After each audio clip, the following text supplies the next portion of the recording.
siyagala na kusibula muganda wange kusibula nga siyagala na kusibula mulongo wange sawa zitusabala mazika tulamage ngendo zaffe mubiri gugenda omutima nguleseeyo ganda by'omwoyo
All right.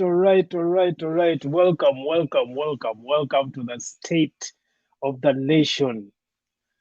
Entebbe Walanyo. Dedication to all the people in the diaspora who are planning to go back to Kampala this Christmas season. I hope you are excited to go and connect with family and friends this Christmas season. My name is Henry Sally for the African Alumni Association. It's a pleasure to be here with you today. We are going to be interrogating or examining Dr. Besigye's State of the Nation dialogue, which happened last Thursday. We thank you for having followed that conversation, and we appreciate you being here today. Before I start, as always, we wish to acknowledge this land on which the African Alumni Association operates. For thousands of years, it has been the traditional land for the Huron-Wendat, the Seneca, and the Mississaugas of the Credit River. Today, this meeting place is still home to many indigenous people from across the Turtle Island, and we are grateful to have the opportunity to work on this land. That is a land acknowledgement for the indigenous peoples of Canada. It's a norm now that most of the organization have to fulfill when they have different events that are happening. So again, thank you so much for following the State of the Nation address, State of the Nation dialogue. In studio with me today, we do have our regular participant, Counsel Julius Mitala, and of course, Charles Katuramu, a PhD candidate from the University of Michigan, joining us to interrogate the discussion regarding Dr. Besigye's State of the Nation dialogue. I hope you're excited to be here. Let us go ahead. The time has already passed. So, Mr. Mitala, introduce yourself and let us begin this conversation. A very good evening, everybody. I welcome, colleague Mr. Katuramu. Nice to see you. I think it's the first time we are having this interface today. I'm really excited to see you. You look very fresh. Looks like I think I'm gonna take a guess. It must be the morning time from wherever you are in Michigan. Am I correct or not? Sure. So I'm not surprised. You can tell when somebody is just woken up. He probably woke up. He probably woke up hours ago because we've been talking for okay. But nonetheless, the day is just broken. So that explains the freshness around the face that you're seeing. But it's very nice to see you, Mr. Katuramu. By way of introduction, is Julius Mitala, Muzukulu wa Mswangali. I'm a regular here, guys. I will skip, the usual introductions. If anybody has questions, please fire away. I like taking questions and answering questions, but on this one, I will skip that.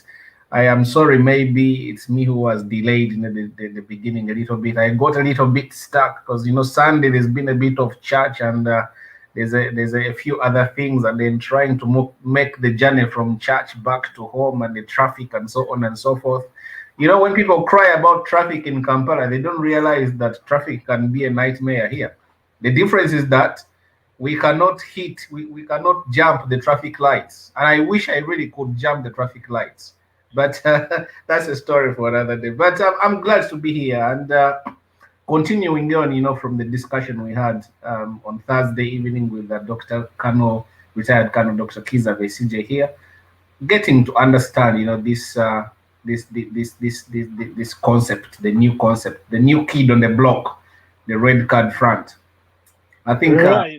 I think Dr. Besigye introduced quite some interesting issues there that really need a little bit of exploring to get to understand them. I think for me, I felt like somebody at that level was speaking to me directly, because obviously there has been attempts, and the attempts are still there. I think there are so many formations that are coming up. There are so many formations that have been. And as we were interacting with Dr. Besigye, I tried to bring in the little that I know about some of those fronts that have existed, from the times of the reform agenda, and there's so many other fronts that have presented themselves in this struggle trying to free Mother Uganda against the beast of the dictatorship. So I think trying to explore these issues a little bit more in detail and trying to kind of understand that what has not been understood it does not do any harm. So I'm looking forward to that conversation, and I hope that we can engage at that level, understand what we can understand, disagree to disagree, and bring new perspectives on board. But thank you, Henry, as usual. Looking forward for the discussion. I'm looking forward to this discussion as well. Dr. Katuramu, Please introduce yourself and let the people know who you are and why you are here today. Why do you want to get into Dr. Besigye's head? Thank you so much, Henry, and nice to be here once more. It's been some time since I last shared a platform with you again, dissecting some issues in the context we needed them to be dissected. Nice to be here again. Happy to speak to our people for another time. I am Charles Katuramu. I am a PhD candidate at the University of Michigan in the United States. Pretty a heavy duty, and like Henry says, a doctor to be, it's still a journey, but a journey to be conquered. So yeah, I am grateful to be here and to share a platform with you, Mr. Mitala, to kind of like have a dissection of these issues that were shared on the same platform last Thursday. It is important, and I mean, Henry, you ask why I would be very interested in trying to get a deeper look into Dr. Besigye's issues, and these are not his issues; these are national issues, and he presents formidable aspects about the country that need to be looked into and need to be digested by the people. And one of the challenges we've always had is we quite provide a very little time of the most important issues, and we have a chunk of time to issues that actually don't make sense or don't matter to us or to our people, but we literally always kind of like save a little time to what would actually make a lot of sense. And to just give a snapshot of what the issue is that we're going to be discussing here, and more to those is when you hear the noise around the red front, the red card front, you actually get to understand that we have kept a very huge sight at the card itself, or at the initiative, the literal meaning of the initiative, rather than understanding what is underneath the project. And that's why you'll hear all this noise, and at the end of the day, the death would come for it, and no one would have understood why it was good for us to kind of like give it a strong sight that event. Otherwise, I am here, and I am happy to kind of like give in my opinion on whatever we have for today. Thank you so much. The Americans called it the 3 cents. Have your 3 cents. 2 cents or 3 cents. Or the 2 cents, yeah. All right. Again, I want to thank you for following us. Thank you so much for your time, for getting time to interrogate some of these issues, in the hopes that we can try to understand each other even when we disagree. But again, this is the state of the nation. My name is Henry Sally. We are here to learn, but you're also here to teach and disseminate information. Again, this is the state of the nation. This is the state of the nation. Rifa Mwanga. We are deliberate, we are reasonable, we are uncensored. The state of the nation with Henry Sally.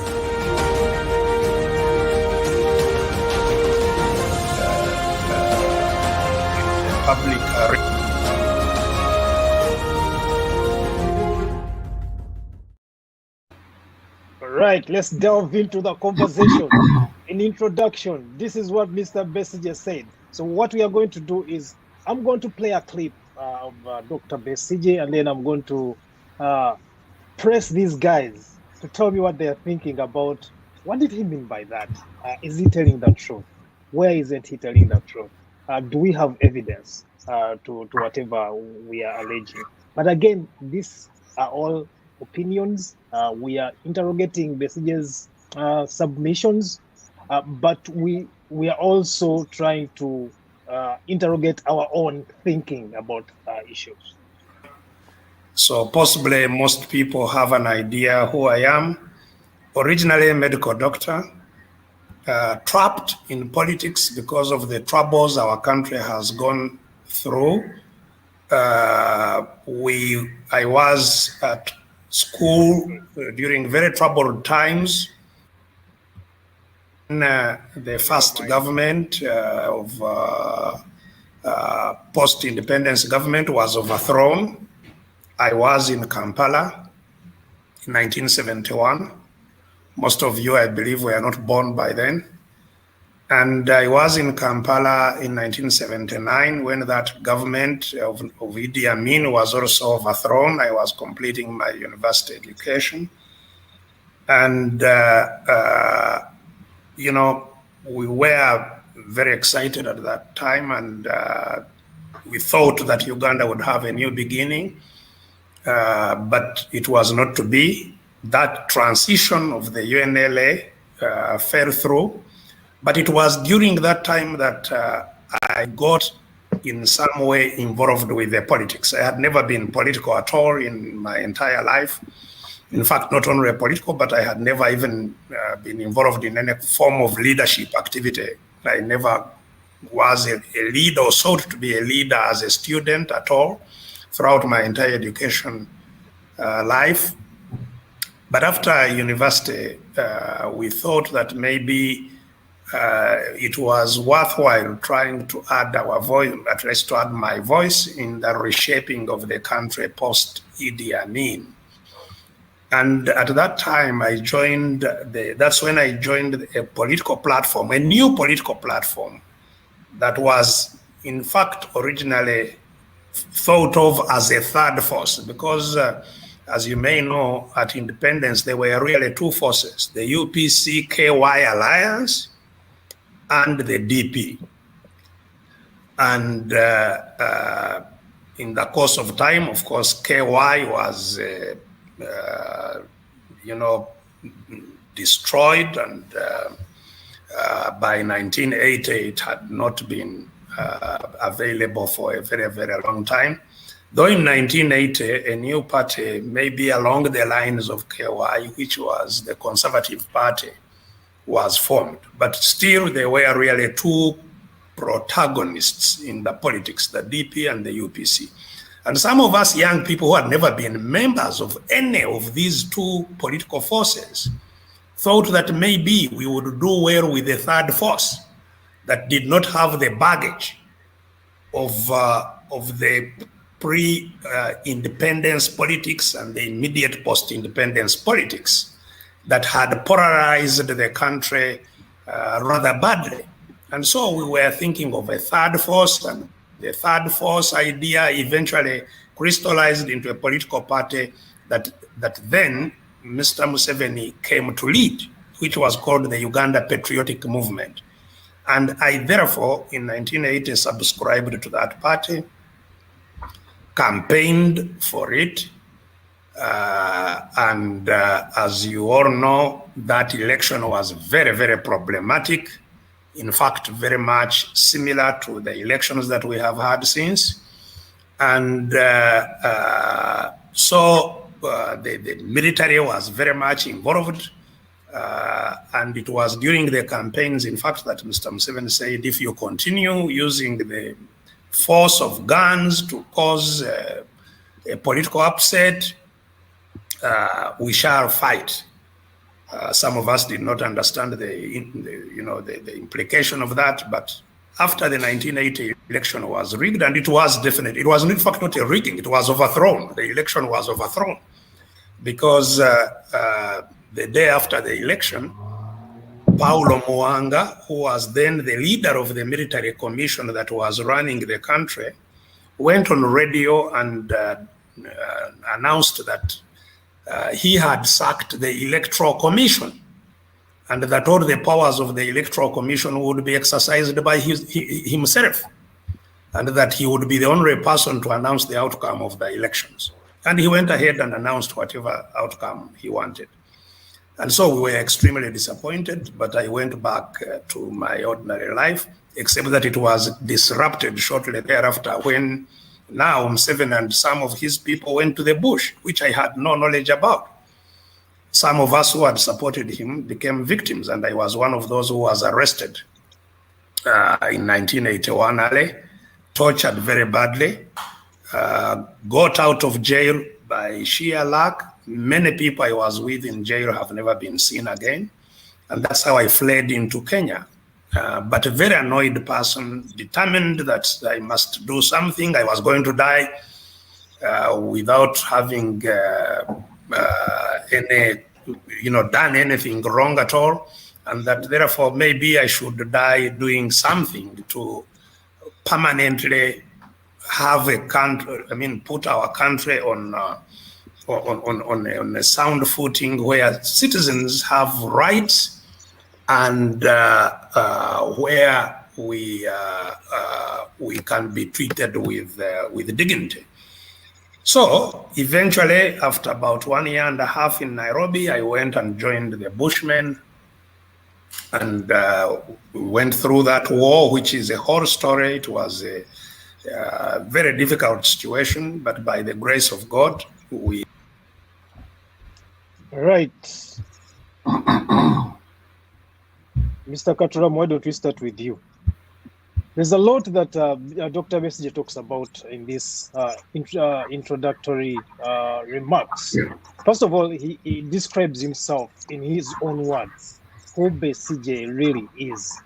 And someone that didn't really know about the movement, or even someone who wasn't involved in politics at all. He talks about the chronology of the movement, or UPM, as it was known before.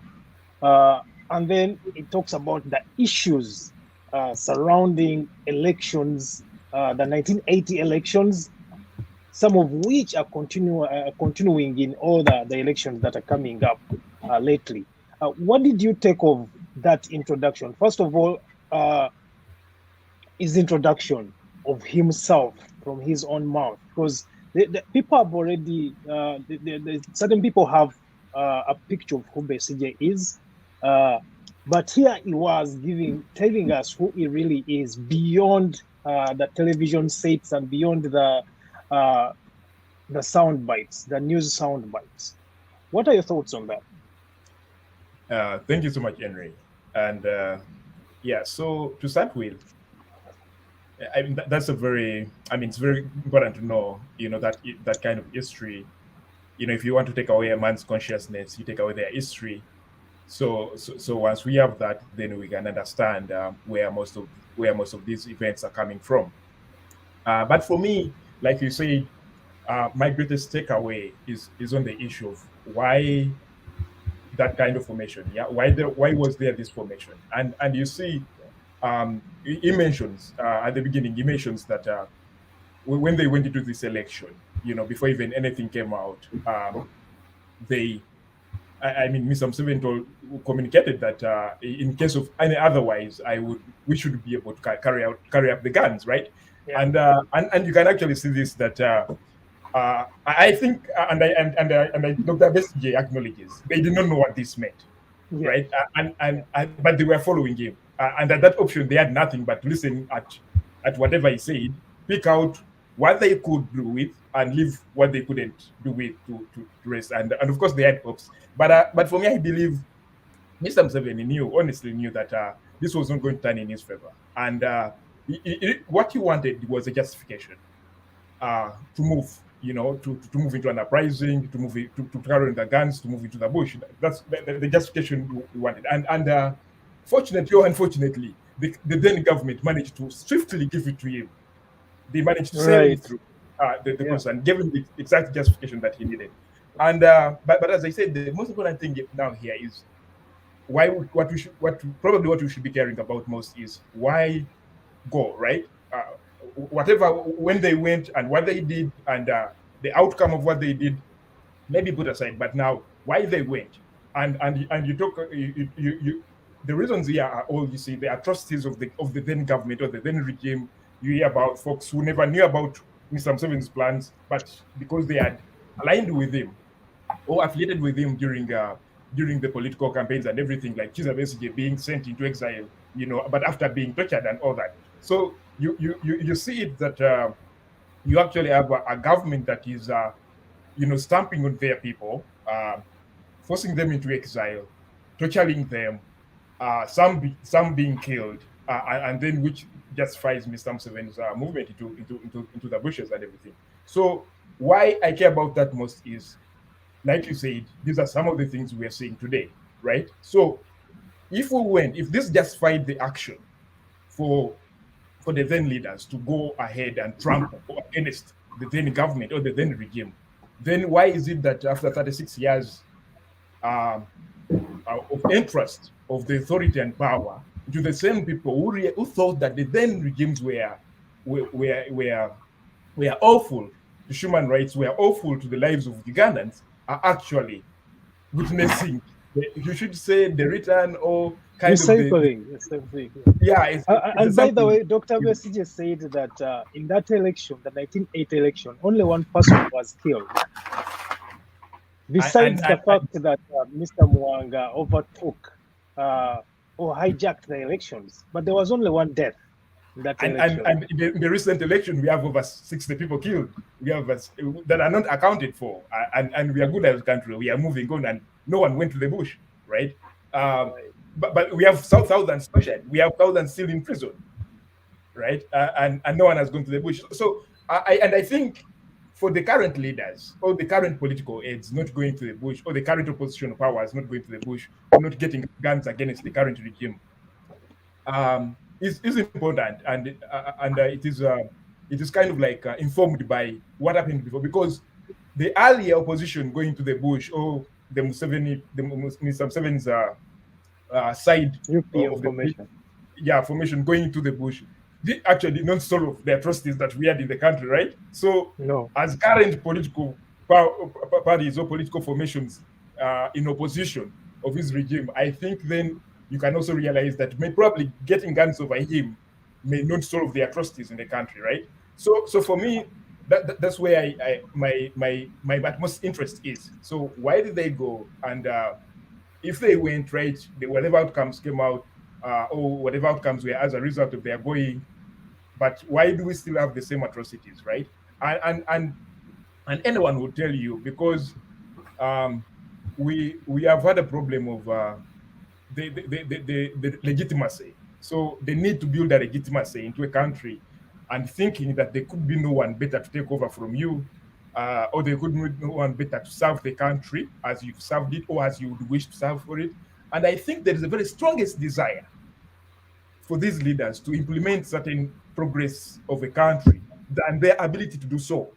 So their willingness and desire is very stronger than their ability to do so, and that has made them think that the only way they can still justify their actions is to build a legitimacy, and which legitimacy is going to come at a cost, and which cost of like people's rights, people's lives, people's well-being, and that's what we are seeing now. And so this shouldn't be a surprise that what took them to fight against the then regime is what is actually happening today, because they are building a legitimacy.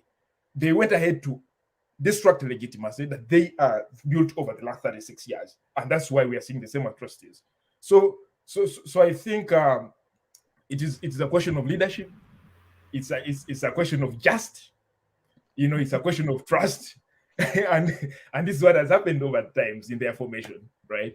So that's what I see. It's very funny that you sound so much like Dr. Besigye. You talked about the lack of leadership in the country. He talks also about a few things that you have mentioned in your submission, namely that it will be counterproductive for the current opposition leaders to get the guns and try to get out Mr. Museveni, because in one of his submissions that he intimates that if we do the same thing that Mr. Museveni did in 1980, then that means we are just creating another commander with the gun who is going to reign over the people of Uganda, and that's not what we should be thinking about. We should be thinking more about a real transition where people can get out of power without fighting, using the gun, and be accountable. We talked a lot about accountability. But Mr. Mitala, what are your thoughts on the Mr. Besigye's initial thoughts? I think for me, as I said last time, is I think the danger, especially for many of us that we are faced with currently, is that there is this there's this deconstruction of Uganda's political history and to create this impression, to make it look like, you know, the entire, you know, context of Uganda's political history started in 1986. If you do speak to people who are possibly younger than ourselves, and you know, it's actually even funny because we are not the oldest, but if you speak to people who are probably younger than me and you or Charles, you might find a very kind of different kind of understanding of what exactly our, you know, political history really, you know, means. And I think this is what Dr. Besigye was very helpful here in trying to construct, you know, our history, taking us back from 1962, from the 1960s, and possibly even before that, you know, and talking about this, how you know, the construction of the state was a half-baked kind of job that, you know, brought us into this crisis of where we are. So those are really very important things. I remember, you know, in my early years, in my early days at school, we used to have a subject that was called political science. And, you know, at that point, you used to hear a lot about, you know, our political history, you know, to get to understand where we have come from and what were the challenges that, you know, rendered the actions and the activities that were carried out in that time and period. Why were they necessary? What made it relevant for those kind of actions to be carried out? So those sorts of things are very, very, you know, kind of thought-provoking for me. But I want to look at, and I always, this for me, my contrast is always to look at, you know, the 10-point program of the National Resistance Army, or the NRM, you know, that master document they created, the so-called 10-point program, and all the things that were promised, you know, at that point in 1986, the foundation of the fundamental change. If you look at those things and try to critique them, how have we done? How do we measure in terms of what was our aspirations and where do we actually stand? And that document is available. You know, you can. Could you get back on Besigye's submission, really, as Yeah. the introduction, Besigye as a person, introducing himself as a person, and pretty much telling us how, to some extent, he was naive about the political system and his engagement with the politics of Uganda, and what triggered his interest into actually fighting or going to the bush, because initially he wasn't interested in these things. He had a good job at Aga Khan Hospital, but of course he went to Kenya after he was captured and tortured. So he was tortured, and that's what angered him. That's what triggered his interest into, you know what, we need to fix this. So if it was that bad when only one person died in 1980, and the government decided to go after those who had come into a new formation, which was UPM, and I know Katuramu said his very first question was, why the new formation? Why did they not choose DP or UPC, for example? Why did they choose a new formation, UPM, which was very unpopular at that time? So let us try to interrogate those thoughts and try to understand, because if we come back into today's context, where we have where we recently had the People Power Formation, which later disintegrated into NUP, and how events are happening now. If we shift ourselves into 1980, what would we be talking about? First of all, I think on the subject of Besigye as a person and his colleagues, all those who decided to join, you know, the struggle in 1986, and you know, the idea that they were naive but they were angered because they saw that the injustice and unfairness that was prevailing at the moment was no longer sustainable. So they felt the urgent need to get engrossed in the struggle to make sure they can at least have a contribution towards creating a better Uganda for them and posterity. You would find that many of the people are from around that time. You know, I think I wouldn't say they were naive because they were adults. Most of them were, you know, fresh university students who were full of ideas. But there is I think there is something they must have been lacking. They saw that the situation at that time was not suitable, for them to be able to become the sorts of people that they desired to become. Sometimes you got to appreciate you are in a situation that even you yourself, you realize that this is not ideal. This is not what I want to do. It can be better. So obviously 1980 was a very chaotic and troubled time. And I think this is where it becomes very, very disheartening that most of the people who are involved in the events of today, they are people themselves who knew what happened in 1986. Rather in 1980, they can relate to those challenges. They knew that they were in the midst of a terrible dictatorship where all the things that people are clamoring for today were non-existent. But when you say it was a terrible dictatorship, when Besigye admitted himself that there was only one death in that election, of course, he talks about the overthrowing of the election process, which I think needs to be interrogated. But there was only one death, right? Besigye also admitted that he really didn't know what Museveni meant when he said that if there's any kind of infringement within the election process, we are going to fight. This is a guy who declared it on national television. We are together to one. I've had. Can someone say that today and they survive? So when we are interrogating those issues of 1980, we also need to come back into the present situation and see the kind of freedom political opposition players have when they are discussing these when they are having contestations of ideas, right? Because we also cannot ignore Mr. Katuramu's question. Why the new formation? Why did they have to make a new formation? I was watching a documentary here about the late Mobutu Sese Seko, how he came to power, how he sustained himself in power, and eventually how he fell, how he fled to exile and ended up dying in exile. Mobutu was Lumumba's right-hand man. When Lumumba went to Belgium to negotiate for the independence of Congo, as it was then, before Mobutu turned it into Zaire, he found Mobutu as a young journalist living in Belgium, and he was struck by the sort of man this idealistic young man who was very eloquent, could speak, and he seemed to understand, global politics. He seemed to understand, the problems of, Africanization as it was. And then, so during those negotiations, Lumumba made Mobutu his right-hand man.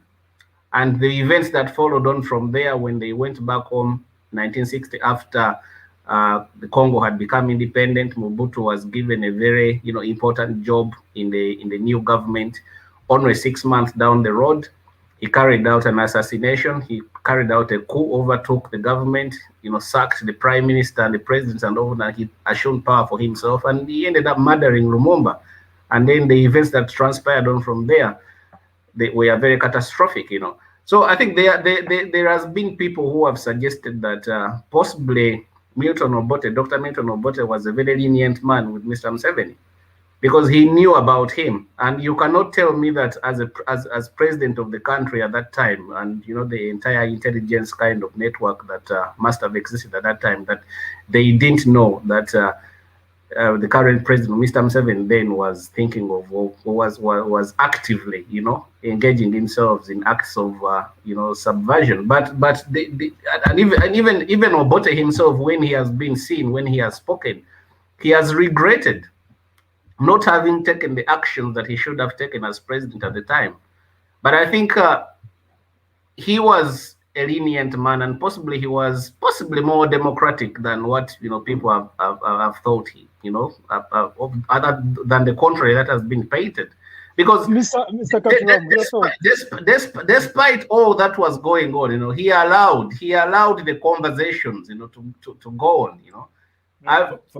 Museveni was not arrested in 1980 when he was campaigning as for president. He wasn't arrested. He was given the platform. He canvassed across the entire country. He went to. You see, I think we have seen some of the clips. We have seen some of the clips from around that time. He was really canvassing. He was talking to masses of, congregations, people who turned up to listen to his message. Of course, the message was rejected, but at least he had the opportunity to be able to present his idea to the masses. Now, fast forward to where we are. What happens when people who even think about, contesting for the presidency, what happens to them? So there are those sharp contradictions. But I think what I really want to come back to is what was the understanding of the people like Mr. Besigye and his colleagues who decided to follow Mr. Museveni, at that point in time. The thing is, they saw. They had a grand hope. They had a vision. They hoped for something better. And I think what has happened along the way is they ended up in something that I refer to as a mass deception. That's exactly what happened. They were deceived. And they were not, maybe they didn't have the time, And actually, Besigye didn't mention it himself, that they never had the opportunity to kind of carry out a detailed analysis of the sorts of individuals that they ended up to be in government. And I think that's probably where the problem is. Mr. I don't know. Yeah. What are your thoughts on that? So I think the question of leniency with the Dr. Bote is checkable. Like I think it was not leniency, but I think the two players, Mr. Bote and Mr. Museveni, actually have different ways of playing their cards. Mr. Museveni does not give you a chance. Like, he doesn't take chances. He doesn't play bait. And I think that's what Obote was at. Like, he undermined the actors he had at the time. And Mr. Museveni at no time will he do that. He will not take any chances. He never undermines anyone. Like, he will take the same odds to any political player that is in field with him. He will question everything. And that's what Obote couldn't do. And so when you see the difference, it's not by mistake. It was by their action. And when we say that probably Obote was more democratic than what we see in Mr. Museveni, for me, I still think it is about the game they play. The other one was a risk taker, very, very much risk taker.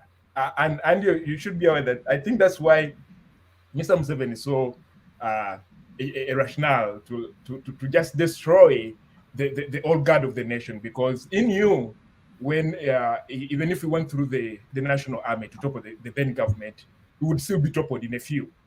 So he knew one of the easiest ways to do this is to go away from them, come and overhaul the whole system and build a different legitimacy, and he succeeded on that, But I agree with Mr. Mitala on the fact that so what we are seeing happening today, and the nature of political games that we see today, and the question of who came into leadership then, right? And how did they manage to move the country forward? Like Besigye was saying, I think they never had, even in absentia of doing the analysis, they never had the time to do so, right? I think it was so much of like, how can we trust each other? We've been there, right? We've done it. Therefore, we've come, and we all think we have the same objective for the country. And don't you think probably these guys were not deceived?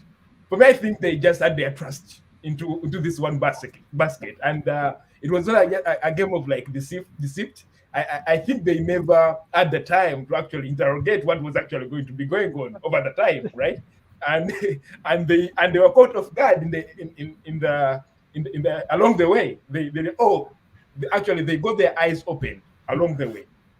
This is very complicated, because Besigye talks about it actually in his next clip that I'm going to play, because most of the things that he talks about in that clip that I shared before were post-power, before they had the power, right? This is 1980. This is when they are all disgruntled. These guys are playing us. These guys are dictatorships. They are torturing us. So Besigye runs to Kenya. He ends up getting a job in Kenya, but later on learns that his colleagues in Kampala, who were part of the UPM, had gone to the bush, which he didn't know about. So he makes a decision because of the torture he received in Kampala. He makes a decision that, you know what, I should be in the bush. So he also goes to the bush without knowing what the real vision is, right? Because he was angry, he was upset because he was tortured. So he ends up in the bush. So when you go to the bush, you find a completely different structure, different, like you really don't know what the deal is, but you are there thinking that you're going to topple the government and take over government. But what do we do when we topple government? I'm gonna play this before you play that clip, but no, you know, we need to interrogate Besigye. Like if we keep on doing the same thing. Just before you play, I want to construct that in some very basic kind of form, so that we can be able to align ourselves back together. You and I and Charles can sit here today and agree to form a company because there is a sad economic crisis. Everyone of us wants to hit some kind of success. Every one of us wants to see some kind of economic development, some kind of initiative. So the three of us can sit here, and we can decide to form a company. But it's also possible that one of us might have his own, deep-seated kind of secrets that they won't bring to the table. That the company that we are forming is just a vehicle, to get us to a certain point. Once we get there, if he's got the powers, he's the director, he controls like 75% or 65%, he can choose to sack us if that's what he wants. This is what I refer to as that grand deception. President Museveni didn't fight this war just by himself. He didn't. He had people on his side, people who were very, sharp-brained kind of guys, people who were fresh from university, people who were full of energy, people who were ambitious, people who had these grand ideas, and they thought they needed to be somewhere. They saw the crisis that was pertaining at that particular time, and in their conviction, they were convinced that situation was no longer sustainable. They decided to draw hands together, went away, formed a formation which was successful a few years later. But I think somebody had not revealed his true character. And as soon as that true character began to show itself, that's the point of departure. And I don't think that has ever been, very clearly, looked into properly. And I think this is where you find that most of the people who have worked with Mr. Museveni in one way or another, they come back to that one particular point and they feel that they have been taken advantage of. They have been deceived, So there's an element of lack of honesty when you're dealing with colleagues, but there is that lack of honesty because you are not speaking at the same platform. Maybe that could be the problem. Let us hear what Besigye has to say next. And the national resistance movement was supposed to be a transitional arrangement. As you may recall, indeed, NRM was a combination of Museveni's group and Yusuf Lule's group, which was called UFF, Uganda Freedom Fighters, and the Popular Resistance Army, united form the National Resistance Movement as a transitional mechanism to remove the military, what we considered was military rule that usurped people's power in 1980, and reorganize the country, have a constitutional process that establishes how Ugandans want to be governed, and then have free and fair elections after the transitional period, which we had indicated would be 4 years. And the problems began in those 4 years, because then it was very clear that some of our colleagues had no intention of undertaking what we had promised. And so we started, squabbling within the NRM, and that conflict, I think, came to the public around about the time of the constitution making, 1993-94. We had a lot of disagreement in the CA, which I later on wrote about in a document that started my now open contestation with Mr. Museveni in 1999. I wrote a document talking about how the struggle for a transition had been overthrown, had been sabotaged, had been subverted by Mr. Museveni, and how we had gone back right into another dictatorship. And of course, when I wrote that document, he ordered my court-martialing. He ordered that I become court-martialed because I had written something controversial while still a serving officer of the UPDF. And those of you now who have been following the politics will maybe be aware of what happened subsequently. That contestation is what eventually started my open challenge in 2000, when I declared that I would contest against him. I don't have much time to go into the nitty-gritties of that. Some of it has been written on by some journalists. Regrettably, I haven't written my own story or published my own story yet. By the grace of God, I will at some stage. But I did not intend to contest in 2001. We had a candidate, those of us who were protesting the continuation of Museveni's rule. And at that time, my candidate was the Honorable Jabeli Bidandisali, but who at the critical moment developed different ideas, said that since Museveni was going to have a last term, it was maybe not necessary to challenge him in 2001. We should wait and he serves out his last term. Although it was very clear that there would be no last term from what had been happening prior to that time. And so we disagreed, and in the process of which Mr. Museveni, I think, learned of my hard line and decided to arrest me.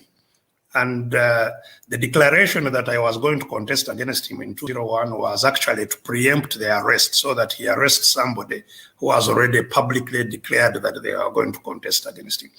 But that is, I think, not that is my story. It is a long story. Hopefully at some stage I will write about it. I think now where we are is to examine the story of the country. The country, Uganda, as all of you must be aware, was an artificial creation by force of the British, or the Europeans, if you like to generalize, who destroyed our naturally evolving nations. So Uganda is a multinational country. We had different nation states within Uganda.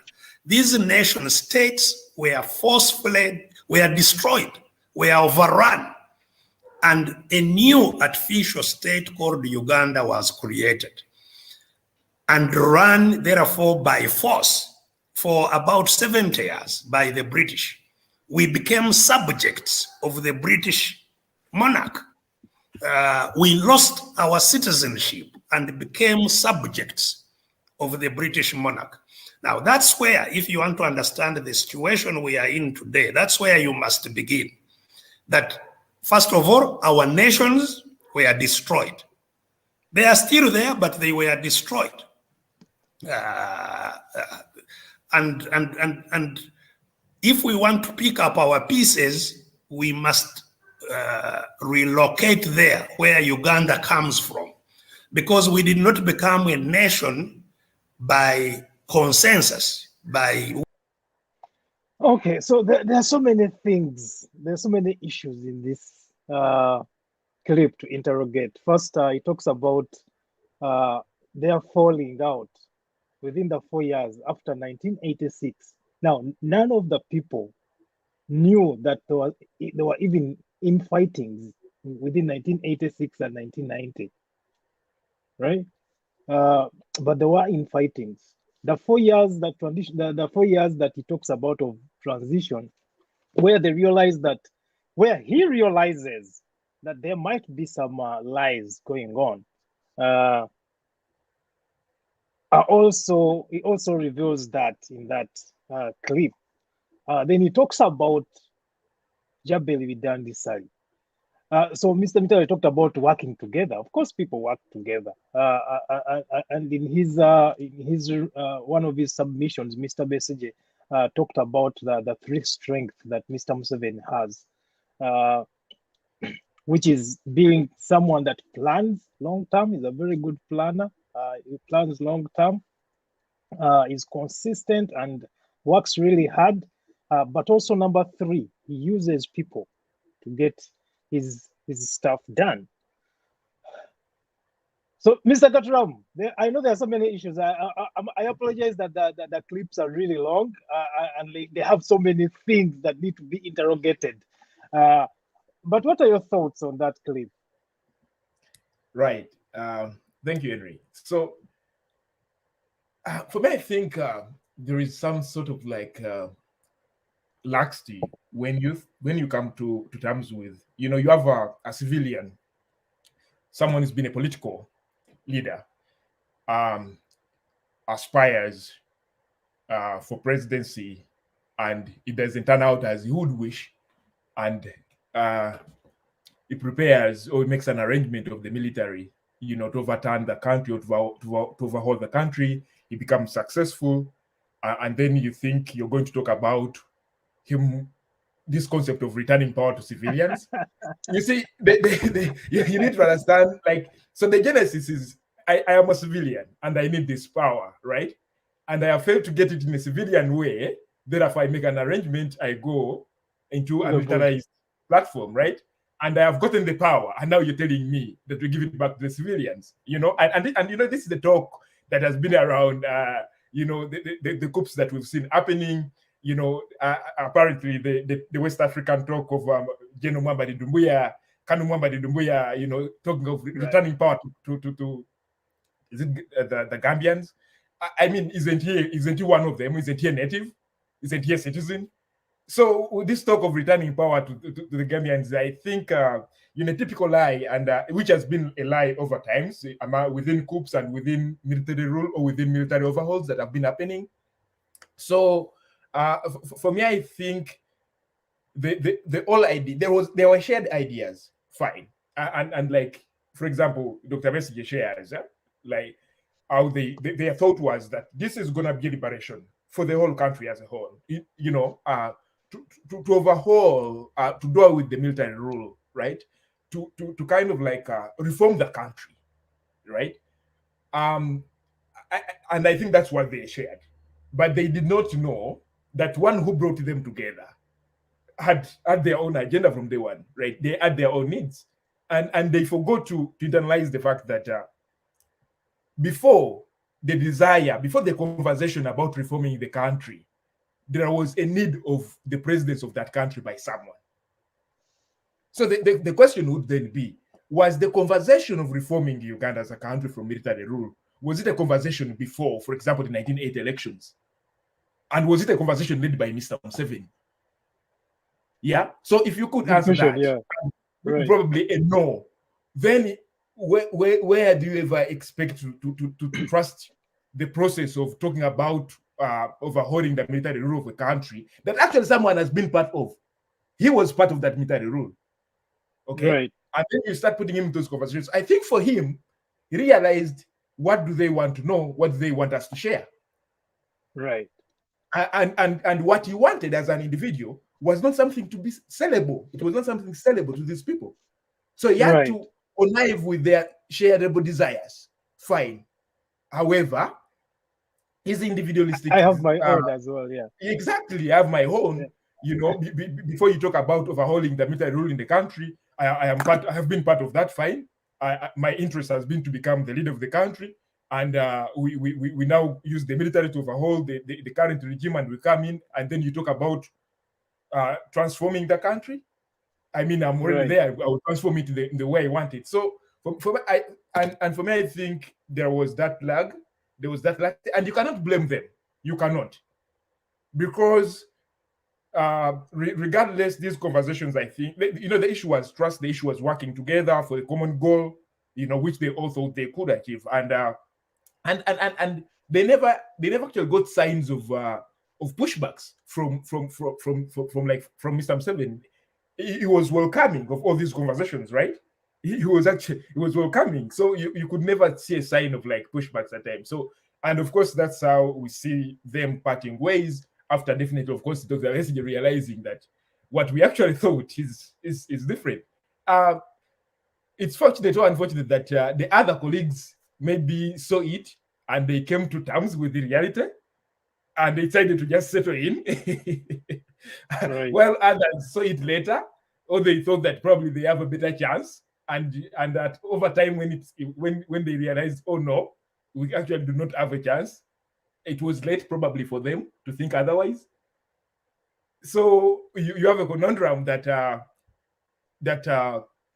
you would say a group of people who were elites then that would help the current elites to move a country in another direction most of them have actually come to terms with the reality, which they did not know at the beginning or after being falsified at the beginning, So, right. Yeah. Mr. Mitala, your thoughts on that? And I think we need to realize that you talked about Mr. Domboya. Colonel Domboya is actually from Guinea, not Gambia. Yeah. But Mr. Mitala, what are your thoughts on that? I think it's common knowledge that the so-called transitional governments, transitional arrangements, they are very problematic. They are very, very problematic, because first of all, they are usually coming out of a crisis. I think the origin of a transitional arrangement is that there is a status quo that is unsustainable, and then a group of people come together and they put together something which is meant to be temporary as we arrange. Maybe we are in anticipation that there will be a general election and then there will be a return to normality. But transitional governments, wherever they have been created, they have always been very democratic. Particularly so that there is always a disconnect between the players in the transition and the actual aspirations of the general masses of the majority population. So I think some of those issues that Dr. Besigye was talking about there, I think they are classic of what would be expected in any kind of transitional governments. First of all, transitional governments, they are not democratic. There is a lack of democracy there. The people, the agents who put themselves forward, they have got no democratic credential whatsoever, So who elects them? How does the system come by? Who makes that decision that so and so will now be the head of state, so and so will be so and so? Because by the nature of their birth, by the nature of their creation, there's an outright, from inception, there's an outright lack of democracy. So it's very difficult to really think about a situation where a transitional arrangement will produce something that's really tangible. So I think for me, that is one of those things that I want to take very, very cautiously, because even in the transition that we are kind of inferring that there's going to be a transition going forward, again, there's problems there, because as I said, there is always the fundamental problem is that there is always a disconnect in terms of something that's referred to as agency loss. The disconnect between the agents, the players, key players in the transitional arrangement, and the actual aspiration of the majority of the people. So how do you reconcile those two? So possibly this is what happened in 1986. We had a transitional arrangement there. Obviously, the idea was this was never going to be a transition. When I was a young law student, I remember Dr. Nyango Bo, who was he was our constitutional lecturer at that time. Oloko Nyango, Oloko Nyango, Dr. Oloko Nyango. He was he used to teach us constitutional law, and he used to often talk about how the NRM had entrenched itself in the blood and thick of Ugandan constitution and Ugandan politics. And at that time, I probably didn't understand very much what he meant by entrenchment. But I think on reflection, looking back at those years at university, I can clearly see what he meant and what he foresaw, But that's one of the problems. Transitional governments, transitional arrangements, they are undemocratic. Usually they are full of problems, and you just don't know how they might play out, Nobody knows really how they might play out. But then also, just before you go to Katuramu, there's two things that I'm going to be very quick on these, and this is maybe something that I would possibly want to understand myself a little bit more, not only from Dr. Besigye, but from any other key political player. This concept that he talked about the creation of Uganda from various states. That's where I was going. That artificial entity, Uganda. Yeah, that artificial entity. I think that's kind of difficult for me to. I can understand it, but it's a bit difficult because I'm trying to understand what is his proposal, because that scenario was put onto us, and it's where we are. For years and years, that's where we find ourselves in. So are we talking about dismantling that artificial state and creating a new state, a new Uganda? Maybe, I don't know. That begins now to introduce concepts like federal governments, regional governments, localism, and so on and so forth. But then at the same time, we are talking about a united Uganda. We are all Ugandans, people from Teso, from the east, from the north, from everywhere. But I don't think that was his contestation about the artificial entity. I think I think his idea was to that none of the local Ugandans were involved in suggesting an artificial entity that Uganda is. First of all, the colonialists decided when they came. Of course, when they came, they were scrambling for Africa. They didn't care who was located where. They just put together different borders, right? But even in 1962, when they attempted to have these conversations, they didn't have these conversations with the citizens. For example, the few entities that are enlisted on the Parliament of Uganda, they did not have consultations with the people to agree on the creation of the entity that Uganda is. But I wonder what Mr. Katuramu Mr. Katuramu's thoughts are, because I think that's a statement of fact from Mr. Besigye. Uganda is still an artificial entity. If we do have any challenges right now, it's because we haven't come together to figure out how we are going to govern ourselves. Mr. Katuramu.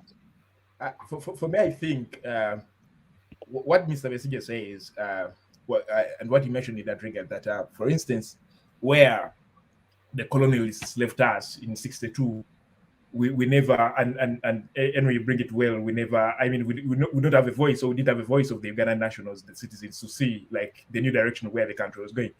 Unfortunately, in my opinion, we actually way far away. We ran back than where they left us in 1962. So right now we actually went back to the point of scrambled partition. Where we are now is similar to exactly what happened at the times of the scrambled partition. And I think that's where Mr. Mitala was wondering, is this really something? And I think that's why he was wondering, what is Mr. Besigye's proposal, right? What is he bringing on board? Because the westernization concept is not. You're muted, I think. We have lost your voice. We have lost your voice. You're muted. You're muted. Unmute yourself.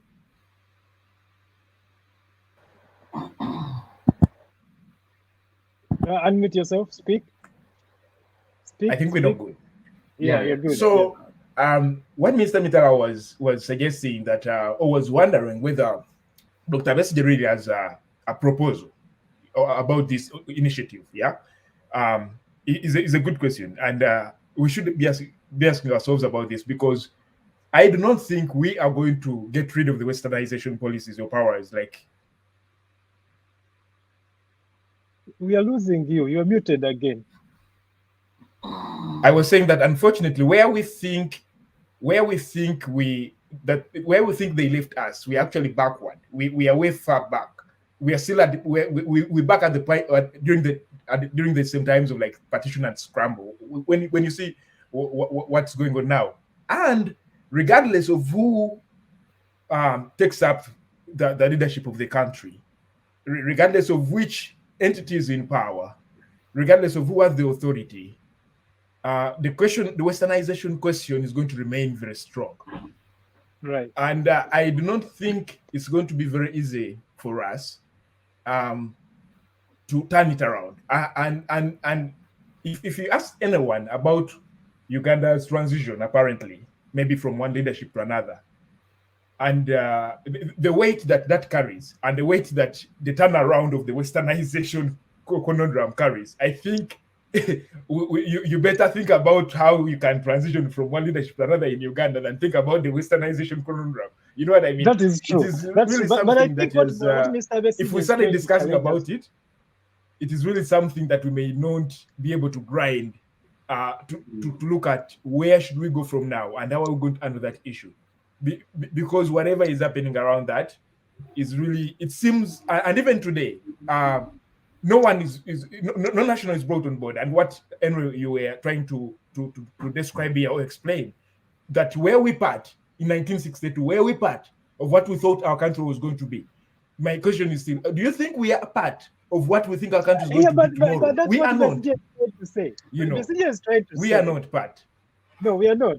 And that's So, what Besigye is trying to say. So that's the when he was most, talking about the red card front, challenging thing. when he was talking about the red card front, his conception of the red card front was or is to empower people, because right now we are being deceived, to be open, that we do have power. They say that the people have power, and I remember Mr. Mitala bringing in an example of the UK Prime Minister being accountable to the people, right? What Besigye is trying to tell us is that if we get involved, if we really want real power as opposed to perceived power, because what we have right now is perceived power. We think we do have power. We think we can change governments, but can we change governments? And Mr. Besigye was challenging us to engage people, to engage all the people, to ensure that people actually get back their power. Now, we may not be able to dismantle the Western conception of Uganda or creation of Uganda, but if we are able to empower people using the article number 3 of the Constitution, where everyone will know that it is my responsibility to liberate my country, and we take that power back, where we can actually make leaders accountable to how our country is governed, then we shall have almost overcome even the Western creation that Uganda is. You see, I think if you study, authoritarian, leaders and presidents, if you study them very well, there are three things they do very, very well. Number one, they make sure that you can never have a free and fair election. That's number one. That's one of their game plan. Secondly, they try to ensure that the liberal rights are completely eroded, because I think when you talk about the liberal rights, one of the most important liberal rights there is the freedom of expression, people to be able to talk, and because the purpose that freedom of expression does in any kind of democratic kind of practice is to enable citizens to be able to challenge government on policy. So authoritarian administrations, what they do best is to try to make sure that they cripple the concept of free speech, so that they control the narrative. And again, Besigye mentioned this here, that one of the ways that the regime here tries to sustain itself is by making sure that they control the narrative. The press is muzzled. There are certain things. There critical analysis of issues is not an issue that you can now freely engage in our present Uganda without being labeled something. So that's one thing. The third thing that most authoritarian administrations do is to make sure that they derail the court system completely. They make sure they staff the courts with people who can only make decisions that are favorable to them. And when you talk about the court system, you're also talking about the parliamentary kind of arrangements. You talk about the judiciary, executive, everything. They staff. So Mr. Museveni has been a very, very clever man. His use of the term patronage, I don't think it's been possibly no other person around the East African bloc has been able to do patronage the way Mr. Museveni does it. He knows it and it works for him. And you see people you trust, people you think that okay, I see this man, he's on board, he might be able to challenge the status quo. They cannot, because they are all depending on patronage. Their existence, their sole existence is the existence of Mr. Museveni. They know that without Mr. Museveni being there, they cannot survive. So he excels on that one. So ultimately, keeping the population without understanding their value, their net value in terms of political engagement, is a very crucial factor, because as we all understand, I think Charles has been mentioning it here. There is this grand deception that power belongs to the people. It's too much of it's too much of an abstract kind of concept when you think about it, because you say power belongs to people, but who are the people? Who are the people really, and how do people exercise that power? That's really what we are lacking. So all these fronts that are coming up, the red card, the NUP, the reform agenda, all those platforms that we are talking about here, I think their objective is just simple one. They are trying to mobilize the masses, to make the masses aware that, guys, you have a say. And if you say that we don't like this, you can have a change. You can have the change that you desire. But there has to be that one. I think the masses have got to speak with one voice. As long as the masses are still divided and people are looking for this and this and this and that, I think it's going to be very, very difficult for us to achieve what we want to achieve. I was giving you an example that I was watching a documentary here. It's a very interesting documentary. I've got somebody sent it to me here via WhatsApp. I'll send it to you, Henry, and possibly you can give it to Charles. It's quite a long documentary, but it captures, and I think you can draw very clear similarities and conclusions from our own existing situation in Uganda at the moment, from the situation of what the Congolese people went through between the 1960s and 1997, when Mobutu was toppled from government. You can draw very clear similarities there. So this is the problem, and I think many people have already identified it. The president has got too many powers, too much power. He's got power that he doesn't need to have. And when you have somebody who has got too much power like that, there is always a problem that they'll misuse that power. So I think the only way we can try to solve that problem is maybe to go back to the drawing boards and try to curtail some of this power away from the president. We have to do that. There has to be a way of doing that. Without doing that, as long as, because this is not Mr. Museveni's problem. The current setup can facilitate another dictator in Uganda. It can very easily facilitate that dictator, because all somebody has is to have the power in their hands, and they can do whatever they want to do. So those are really the issues that need to be addressed. But I do agree, and I think I see the point. And actually, I've been thinking about it very seriously. I think all of us are in a very difficult situation, because we all want something good for ourselves. We want something. I think everybody that you see talking on these issues, from whatever position they are adapting, from whatever perspective they are taking, I think it all comes from a good heart. It comes from a good space. We all want we want a better Uganda. We want a situation where we can all be proud, where we can all say that this is something good, something that we can all be proud of. And I think that's what all of us are gearing to. How do we achieve that? That is the $1 million question, really.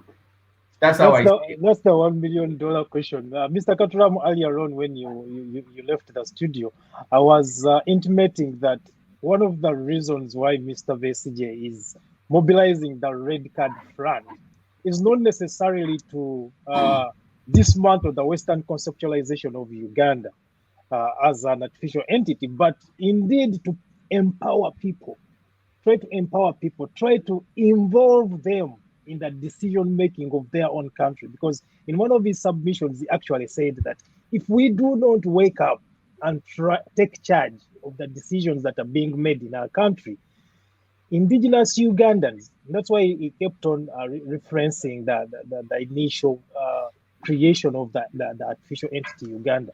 If indigenous Ugandans do not wake up and take charge of the decisions being made by leaders in their country, we are going to lose the country.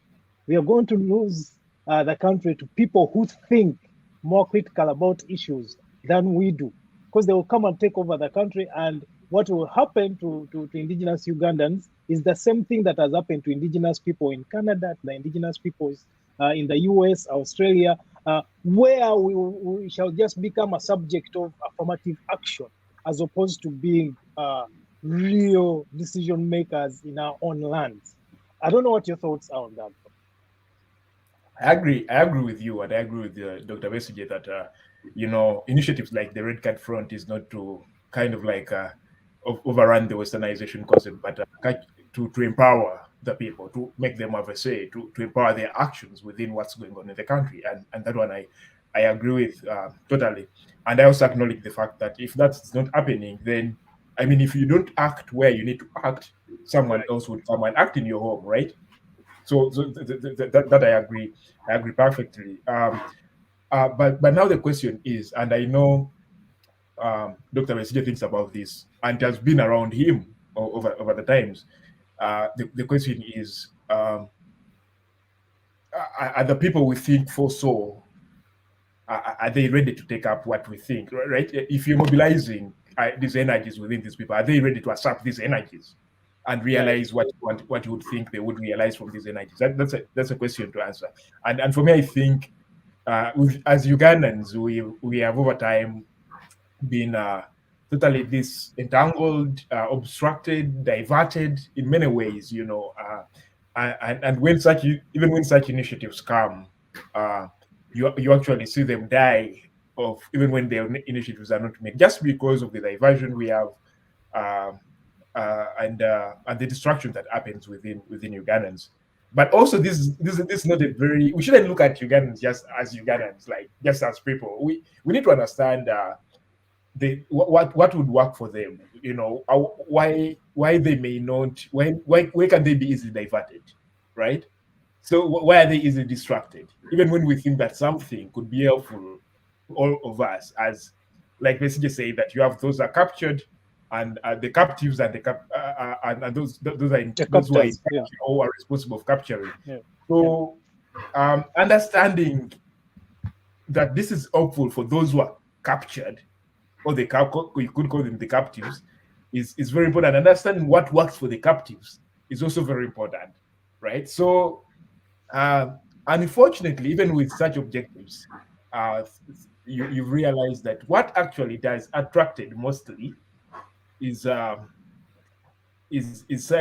such of like unnecessary noise that turns out to be why maybe Besigye is not collaborating with Kyagulanyi, and then get the powers up to the public, and why is he working alone? Which shouldn't be the questions here. Unfortunately, we shouldn't be the questions here, because what Besigye is doing is neither in Kyagulanyi's, is not in opposition of what Mr. Kyagulanyi would want to do.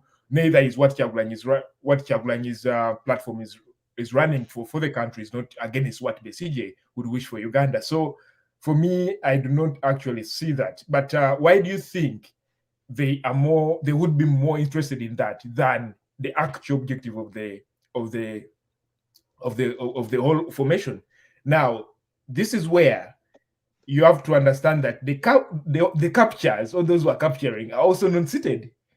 They think vividly of what the captives want. I mean, you have dogs embattled in a cage, right. And as you struggle to get out, you also need to struggle to make sure that you keep them in there. So they are also non-seated to ensure that they actually disrupt whatever is going on in these forces of change. That actually what we see is not natural. And that's one of the challenges, that we assume that that what we see may be natural. What we see among Ugandans is not natural. But also the fact that Ugandans want to settle for less. Right. We settle for less. For example, the example Dr. Besigye gave, that if Mr. Museveni was traveling from Entebbe to Kampala, and we had a number of people, standing around in Entebbe Road, like, red flagging him, I mean, he would know that probably his time is up, right? But now the question of, like, okay, why don't we have such people? right? Why? I know. Why can't it be taken in, right, by the people? Yeah. Why hasn't it been conceptualized by the people? Yeah. Exactly. And that's something very easy. You don't have to spend a lot of money. You can even just have a red. Exactly. throat. And when he was with Chagulanyi in the third quarter of 2020, when they formed the United Forces of Change, and they encouraged angry Ugandans to bang whatever was near them if they did not have if they felt really angry. But we really thought there was no anger in Uganda because you couldn't hear any noises at the time. So why is it? but also, one of the things that, and this is not a problem for Mr. Museveni himself. I think it's a problem that it's characteristic of all world dictators. If you see how they approach this thing, most of them are now hiding behind this concept of national security. Characterizing anybody who tries to provide an alternative view or an alternative kind of line of thought, characterizing them as a terrorist or somebody who is against national security. It's a very classic kind of card that is very quickly thrown out, and I think the moment you throw that out, everybody goes quiet. Even people from the international community, the moment you throw that card around, so and so in threatening national security, people go quiet. People just go numb. They shut up because nobody wants to be associated with that kind of concept in every sense of the world. Hello, but how would someone be a threat to national security by raising the way they are doing it? The way they are doing is that the fear that is being driven into the public, the clobbering that you see, the excessiveness of the security apparatus, the excesses of the people who are supposed to be protecting the person and his property is not by mistake. It's not happening by mistake. They know, but you're not they fully understand the chilling effect that can have on the ability of the people to mobilize themselves and stand up. And this is exactly what Charles is saying, that the captures of state power, they are not seated as though they are not sleeping. They know that by melting out this great fear, these great atrocities, all the sorts of things that they are doing to people, needlessly, because sometimes people find themselves in situations simply because you say something that somebody doesn't like, and what happened from there, I don't have to narrate the stories of endless numbers of people who have they have ended up with broken limbs, broken legs, almost blinded, and this is ugly things. But those things are not happening by mistake. Do you think Museveni's government has the capacity to arrest 1 million Ugandans who would be standing on the roads of Entebbe, raising red cards? So these platforms, the red cards, and everybody who's doing something towards that direction, I think then it becomes obvious that, number one, they realize that the regime is very fragile. Number one, they realize that the regime is very weak. So they are trying to take the opportunity at this right moment by encouraging people. I've seen the word that has been used. I think it's the word that has been drawn about is conscientization of the masses, awakening of the masses, making them conscious. Somebody said that people have been sleeping for so long. This idea of Twafne Mirembe Twebake, maybe I think it's about time that people need to wake up from that slumber and get to realize that what is really at stake is as important as the sleep that they are enjoying. So I think that's really the gist of the matter. How do you awakening people is a very desirable thing, and it's very relevant at this point in time. But as Charles is asking, that question is very important. Are the people themselves, are they willing to accept these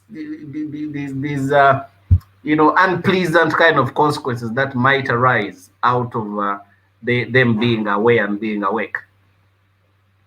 To answer Henry's question, Henry asks, how does raising a red flag towards the president's maybe convoy become a national threat. Yes, of course, anyone understanding will tell you that that is not a national threat, and in no way does it make it a national threat. But the state will not wait for those voices to say that that's not a national threat. So they will tap on you, and that's what Mr. Mitala was saying, that it's not going to be an issue of like, is it a national threat or not a national threat? Before you know it, you're in Chitale for 6 months. Without a lawyer. But my question is whether the government has the capacity to arrest 1 million people or 2 million people or 5 million people. The government may not have the capacity to take 5 million people in one day into prison, but it has the capacity to disentangle 5 million people who may stand against it, because it will urge you to protect other citizens. So in other words, the idea of people, and you see, the issue is that the issue is not just slapping a red card to Mr. Museveni's convoy or to Mr. Museveni himself, because how long are you going to do that? I will take you back to the theories of people striking or demonstrating. Once you have, in any country, even in Uganda, by the way, if you wake up one morning to demonstrate by probably having a sit-down strike, or you're on the road standing, you probably there is not much going to happen, right? And your voice is probably not going to be heard. You know what I mean? That if you for the Black Lives Matter kind of demonstrations are to indulge people breaking into shops, then the forces tramp back with tear gas, with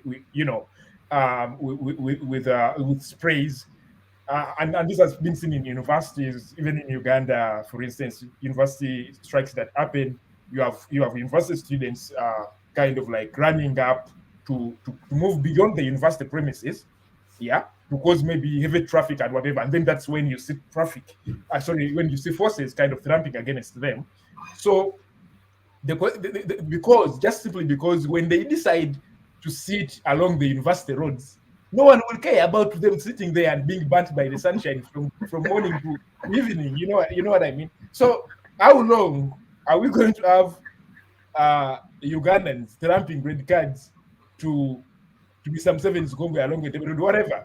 Maybe in fact, we can look back in 2009, the Kayunga riots. Yes, that almost got Mr. Museveni out of power. But that was not. Those were not peaceful. Those were not things. Those were not like sit-down strikes. That we've decided to sit along Namirembe Road. Therefore, we are striking against Mr. Museveni's regime that has refused the Kabaka to go to. I know, but like when you ask how long it's going to take them to get as hungry as Mr. Besigye did to get and that's how they will be able to do or to impact the change that the objective of probably the Red Card Front and several other similar initiatives. Right. Because when you look at the weight of the Kayunga riots, at the point when you could even not board a transportation facility, you could not board a taxi, or you could not board a border, because and that was very, very, very like terrible, because it was it was tribalistic. It was it was tribalistic. Yeah. So when you see the anger that people carried by then, right, against other people, or even against the forces of change, and how the forces of change kind of like retaliated, you would see it. So this was not about something. Okay, the Kabaka is not going to Kayunga, therefore let's all sit along the road from the palace to Kayunga. No, this was okay. Why is he not going? And why are you refusing the Kabaka to move around his territories? Or you have people from different territories in our territory. Therefore, let's get rid of those who are in our territories as well, right? So it kind of, they were like fists and all that. So, but peaceful protest is also very effective. We've seen peaceful protests in other areas where as people turn. I think what is required here is the determination. Of the people to say to themselves that regardless. For the peaceful demonstrations, what you're going to achieve is you're going to go on record that when ABCD was happening, we did not sit back, right, and saw all this happening. Because let me give you an example. Will appreciate that our forefathers they don't sleep when the country was being taken to dogs. Let me give you an example. The president of India had taken a very hardline kind of approach with Indian farmers. I think he was trying to force them into some kind of activity that they did not agree with. And the Indian farmers, in their numbers, they mobilized, they gave up, activity on farmland and work, and they all set camp in the capital. Some of them have been living there for 6 months on the streets, campaigning. I saw one guy, he said he used to have a piece of land and he had abandoned it in solidarity with the rest of his colleagues, and he set up camp in a van on a street in Mumbai, and he's been living there for 6 months. He even set up his own internet connections in his van, and that's where he was mobilizing from. But the point is that people came up, they gave up everything that we had, and they knew, and it's not without a price. It's not without a price, because obviously in other places you've seen people in the professional world, doctors, lawyers, engineers, and in their professional organizations, teachers, they have all mobilized themselves and they are saying, we are not going to accept this. I think the latest of that has been happening, is it in the Philippines or somewhere there, where everybody is standing up and they're saying, no, we are not going to accept this kind of situation. The fact of the matter is that our democracy has been derailed.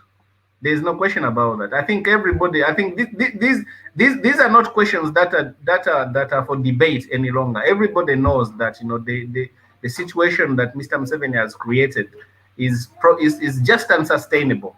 And for me, I think my peace rests with the fact that I know for a fact that should Mr. Museveni leave power under whatever arrangement, the person who comes after him, however brave, however many military attires they wear, how many pips they wear on the shoulders, however many wars and battles they have won, that person who is coming after Mr. Museveni will never have the same influence on the country that Mr. Museveni has had.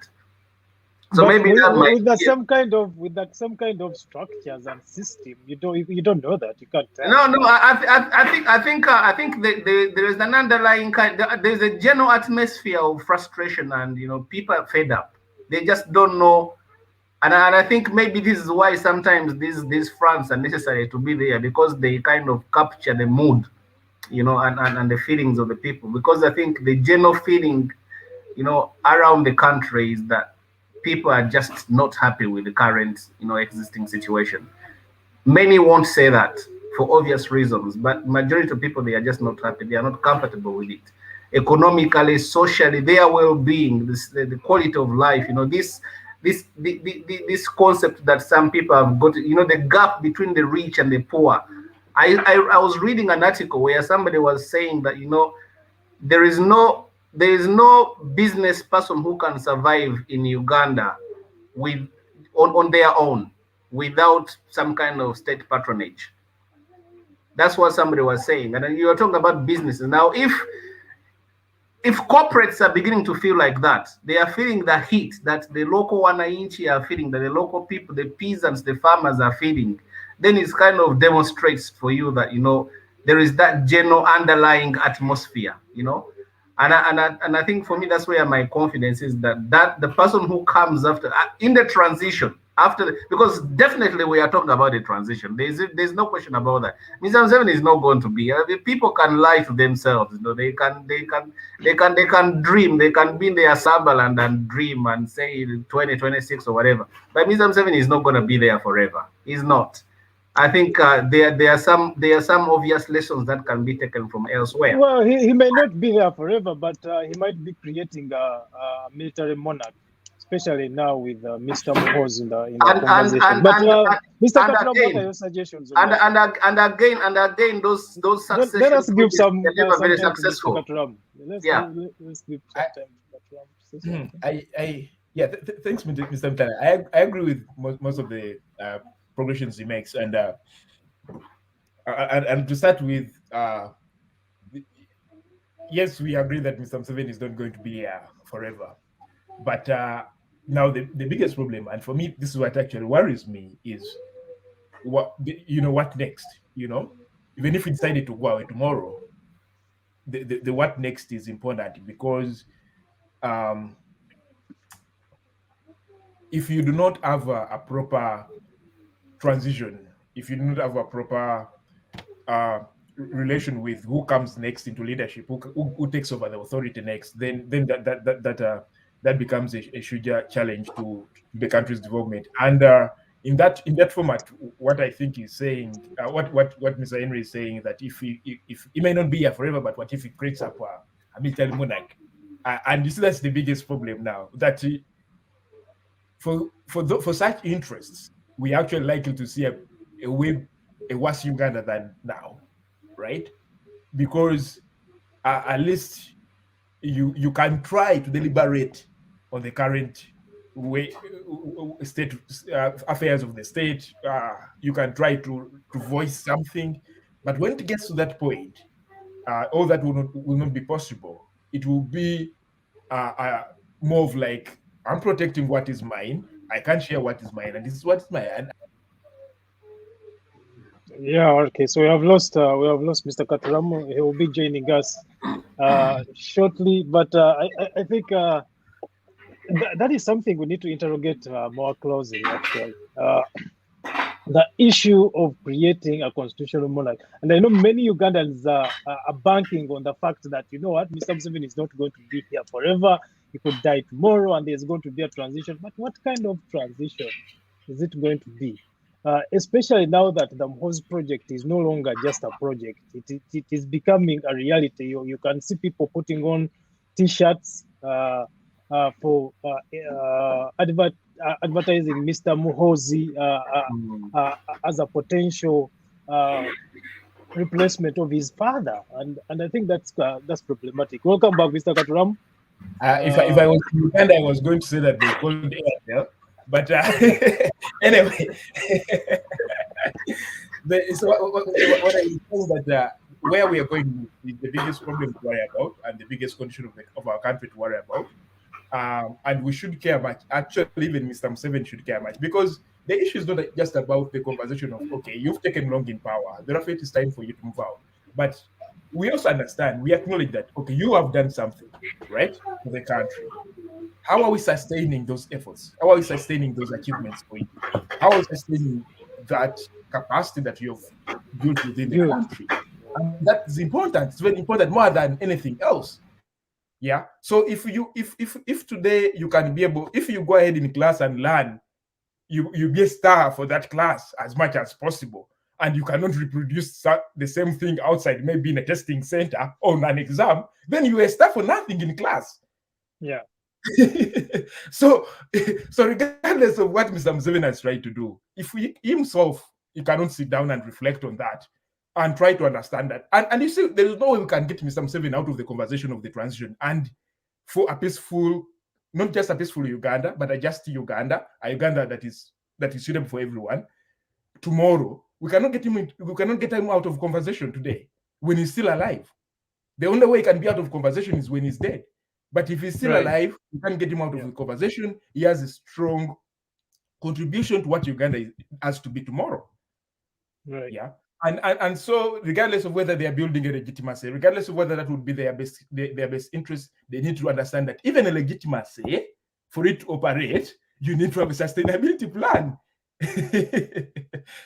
So it is important that whoever is working with Mr. Museveni in whatever way they are working, they have to make sure, or they have to understand that whatever they have contributed towards this country, and whatever they still maybe continue to contribute, and even themselves and their lives need a sustainability plan for everyone and not just themselves.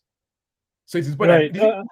We could be, I think we should be past the times of the regime has ended, and we have hundreds of thousands of Ugandans flying away from the country. But unfortunately, the unfortunate bit that I can say here, and that even the president, Mr. Museveni, has to know, and everyone who works with him, is that even though the next person who takes up power is the vice president, the current vice president, there will be people who will fly out who will run out of the country.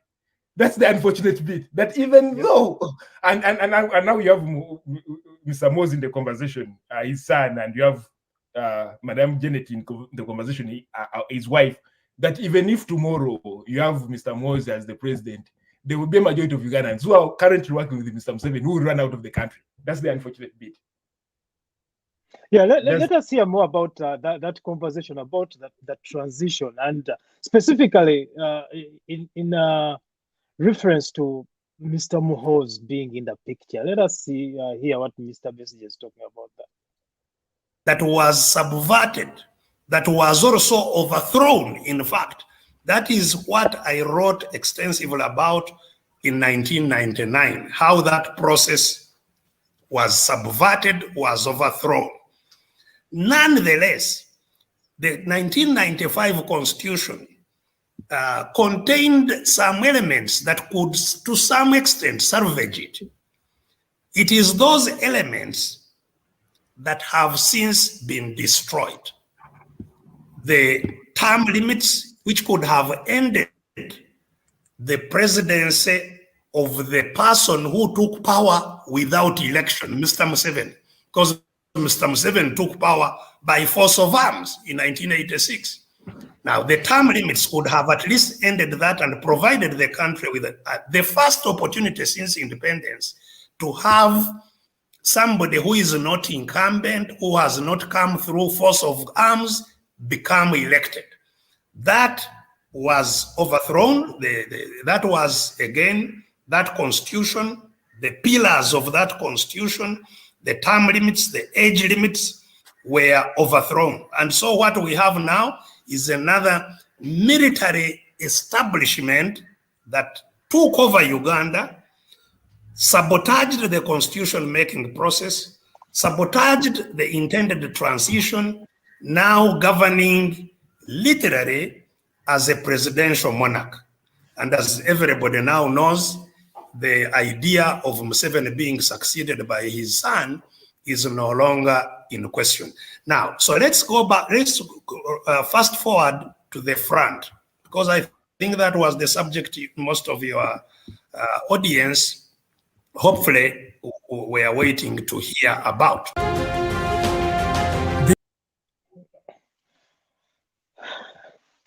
Your thoughts? Yeah. So for me, I believe that I think this is as well the point that Doctor was making. When apparently, if you're talking about the transition in the country, like I said, you're not going to eliminate Mr. Museveni's contribution of voice or whatever or hand. It's the same way that you can easily see that Mr. Mose as well is in the pipeline, right? So the question is, may he be the best option for Uganda as a country? And for me, I think no. And is there a possibility, at least for the good of the country, is there a possibility that because all they care about is how do we remain in control of the country, right? But before you think about that, you will not be in control of a country that does not exist. Right. Therefore, is there a possibility that these people can reflect and understand that we can still be in control even though we are not at the steering? And even though it may not be the best option for Uganda and Ugandans in general, it may be an helpful option to ensure that we have a country that remains and a country that still stands. Just because the fruits we want are not going to be ripe in just a day. It's going to be a process.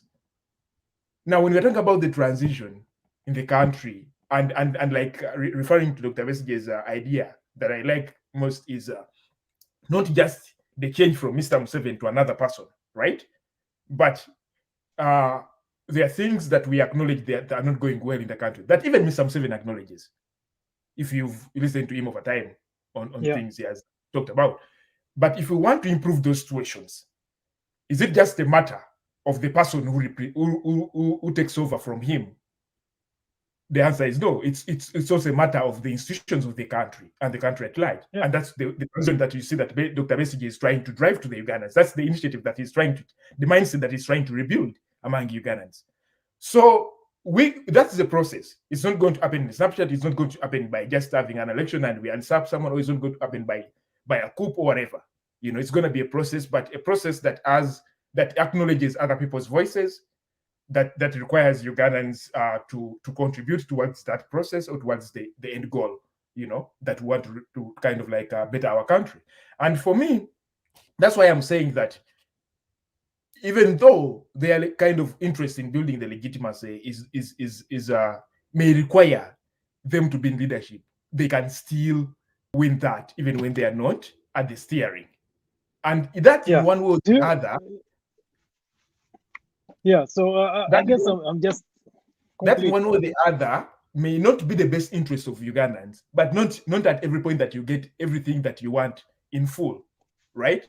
But when we acknowledge that it's a process, we shall then abide by that process and make sure that we can run with that process and contribute towards it as we achieve the end goal. And this is what I said back when I mean Kyagulanyi's coming at the center of the game was not because Kyagulanyi was the best option, or not because Kyagulanyi was the best. It was the best we could have to become the president, but Ugandans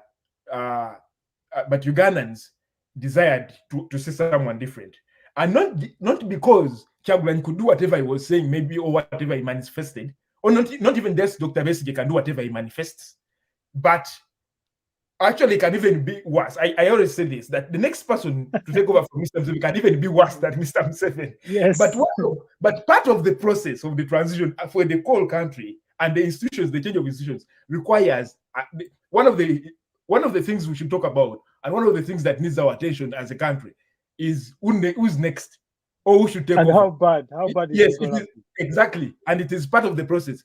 Otherwise, how best they perform they can actually perform worse than Mr. Museveni, but that shouldn't mean that Mr. Museveni should not go home and rest. No. Right.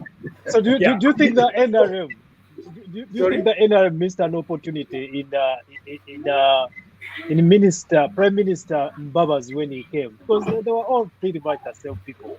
And why are the conversations now surrounding Mr. Rwabogo and Mr. Muhoozi in terms of transition, Mr. Mitala? I think it's not very difficult to see why the conversation is going towards that direction. Number one is hereditary, dictatorships are not something very uncommon.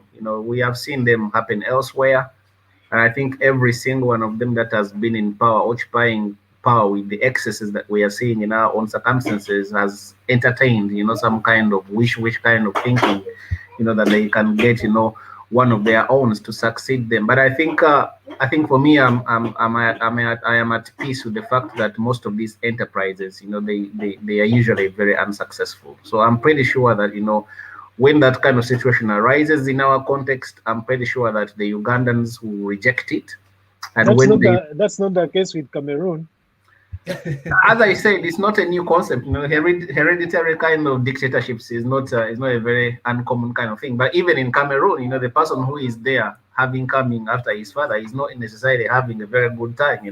Because again, there's this whole. It's all about the legitimacy. How much legitimacy? And I think this is the question that I asked Dr. Besigye the other day: is that the people who are behind these schemes, do they even have any remorse? Do they even think about maybe the next 10 years or so many years? What is their game plan?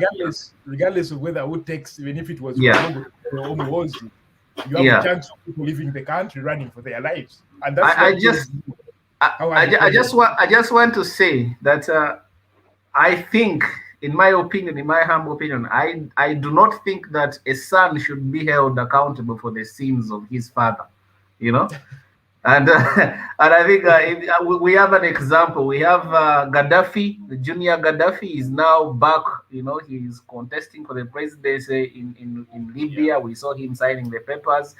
This is the man who stood on national television and called citizens cockroaches and so on and so forth.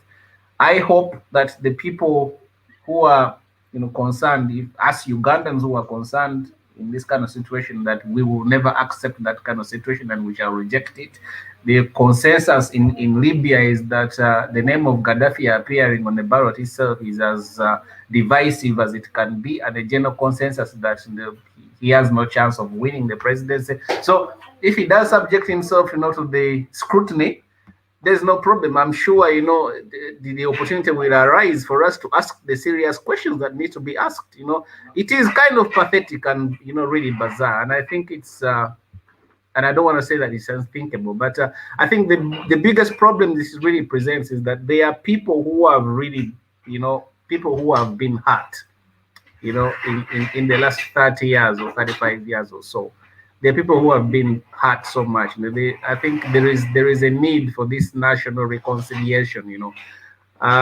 Some other countries have attempted to put together a mechanism where there has been dialogue, and they has made an attempt to try to bring about this kind of to end the acrimony.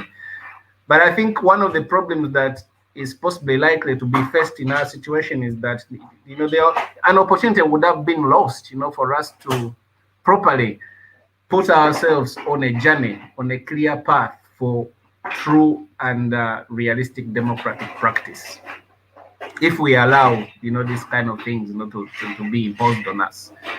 But I do strongly believe that sons should not be judged by this on the basis of the sins that their fathers have committed.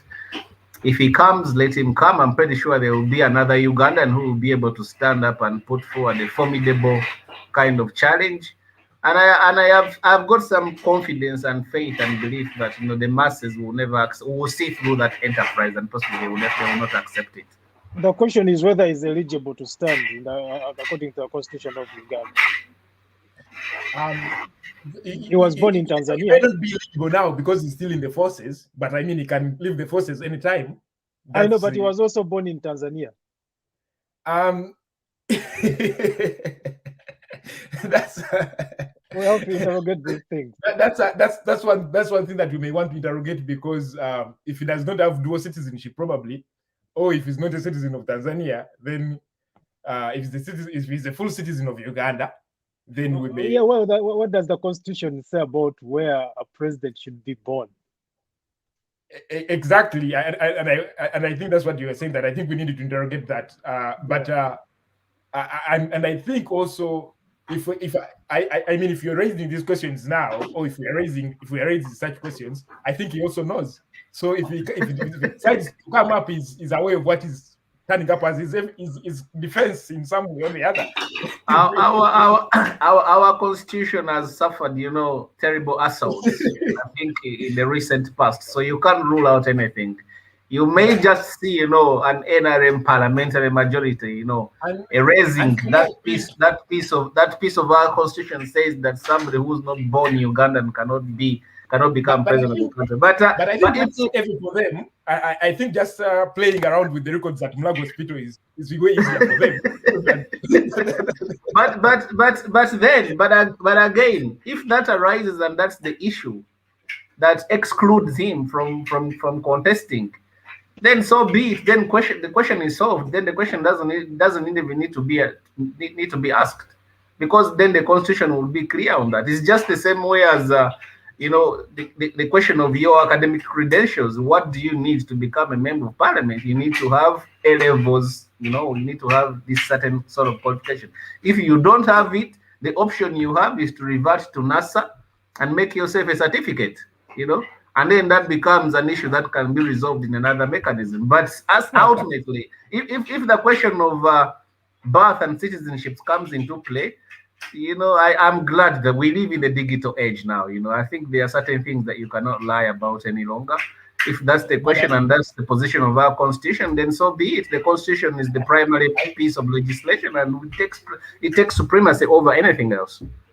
That's true, Mr. Mitala, but I also think that these people can lie over anything. That's what I say. That our constitution has been assaulted so many times. You can never say never to anything. And that's why I was saying that the option of them usurping Mulago records may become a better option for them. I mean, I don't think it's that hard. Museveni did that in the diocese church in Mbarara, right? For his baptism. So, at the time when people were very critical on who gets baptized, we know very well that earlier families, I mean, to get baptized, this was something that was really families were really so religious, right? So baptism was something that happens as early as possible for these families. And if at the time you can actually remember when you were baptized, you remember the events that happened, and it was almost so. This can still be played out. That's the beauty of church records, is that you can't alter them. They are what they are. You know, if But they place you, But no altered. if the church records place you at a certain event at a certain time on a certain date and time, the chances are it's what it is. So exactly, that's what any understanding person would be able to acknowledge. But in this scenario, it was a different case. You know, It was a different case. Yes. yeah. It is a But different case. but the honest truth is that the outcome of our politics will really depend on how multiple players at multiple levels play, and this includes the masses, the public, the politicians themselves, parliament, and really all the stakeholders in this conversation. I think for me, what is really important and something that I keep coming back to again and again and again, I think there has to be we have to arrive at an intersection where we can be able to have a conversation, even with people that we fundamentally disagree with in our politics, in our thinking, in our ideologies, that we can have that conversation without going for each other's necks and eyes. I think that's really crucial. I think the thing that really makes me feel very, very sad in our situation is seeing these excesses that being meted out against political elements for whatever reason. And I think the key players in this kind of events, they are only trying to keep the president happy.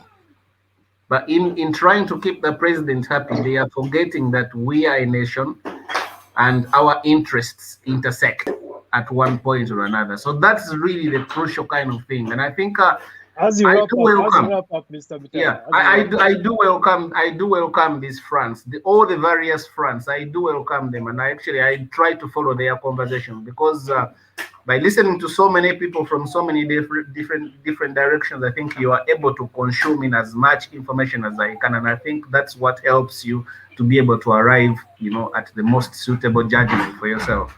I think let us, all of us, it's a market of ideas. That's clearly what it is, a market of ideas. Let everybody come to the market, present their ideas, the person who's got the best product, whether they have told me a lie or not, as long as they have had the opportunity to come to the marketplace and shout for their product, then whatever the people decide, that should be the case. Right. My question now, we are supposed to be wrapping up, but something just came up into my mind about us Ugandans. Why do we always doubt when things are brought or talked about? When General Tinyafunza told us about the Mhozi project, we rejected it. We didn't want to believe him.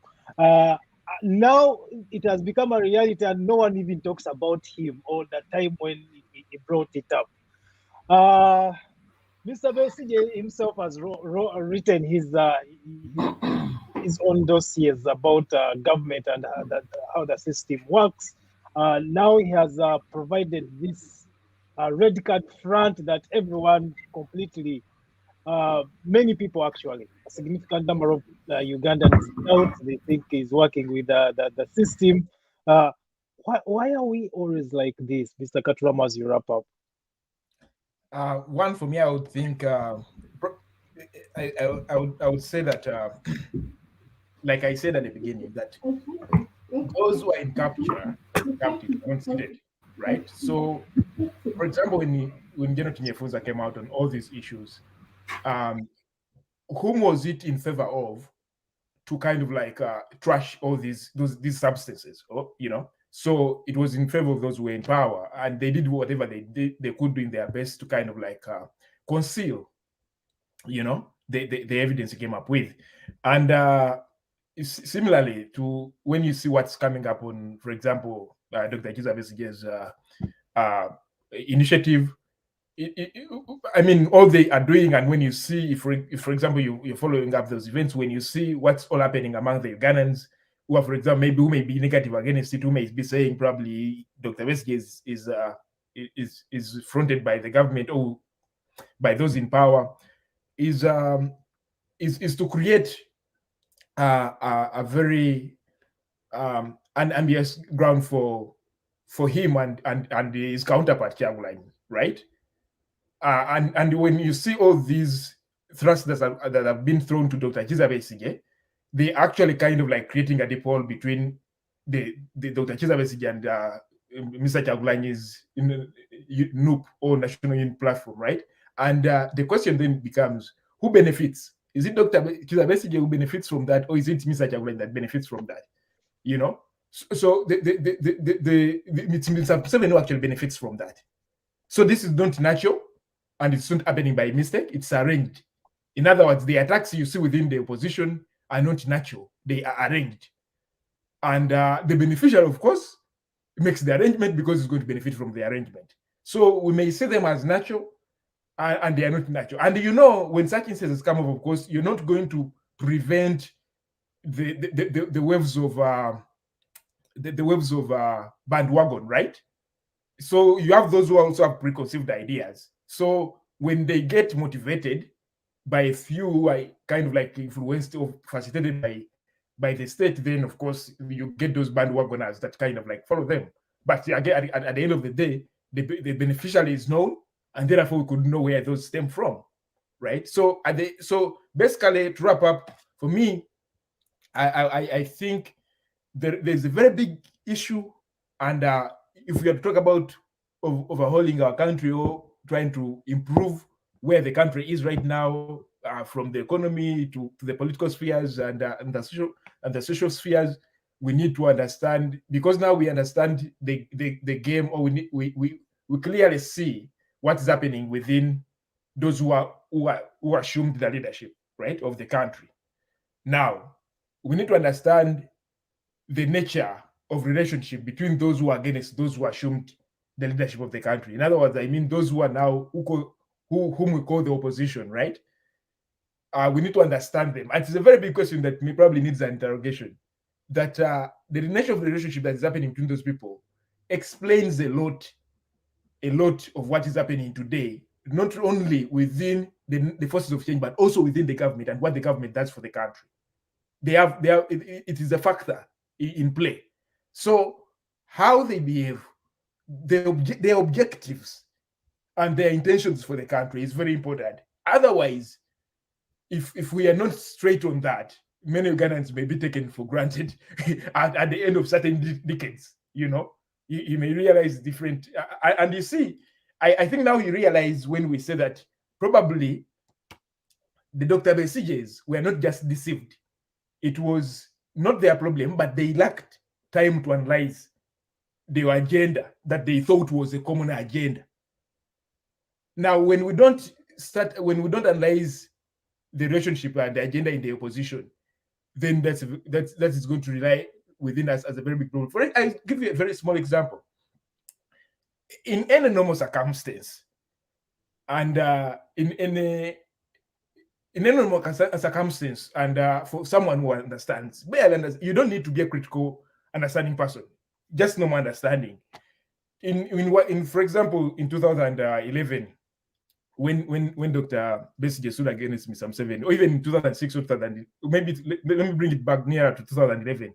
What was the reason probably for or 2016, what was the reason for Mr. Olaro Otunu to stand? Because even he himself knew he couldn't win that election, right? He knew. Yeah.